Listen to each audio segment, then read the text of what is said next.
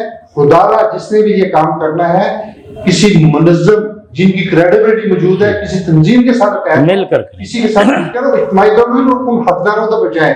یہاں سے لوگ جاتے ہیں لیکن سیلاب زدہ علاقوں میں بھی, اور جب زلزلہ آیا تو جب بھی یہ معاملہ ہوتا اس کا مطلب موجود ہے اصل حقداروں کے لیے. اور اس وقت خانہ بدوش ہے, انہوں تو مان نہیں ہے, اس میں جا کے وہ اپنے کاروبار میں لگ گئے. تو اس لیے یہ بے حسی کو ختم کرنا ہے, احساس کو بیدار کرنا ہے. جب تک کے لیے اپنے میزبان چوری اختفاق کو اجازت دیجیے. انشاءاللہ پھر کسی نئی ویڈیو کے ساتھ پھر حاضر ہوں گے. اللہ حافظ. کسان زندہ باد, پاکستان.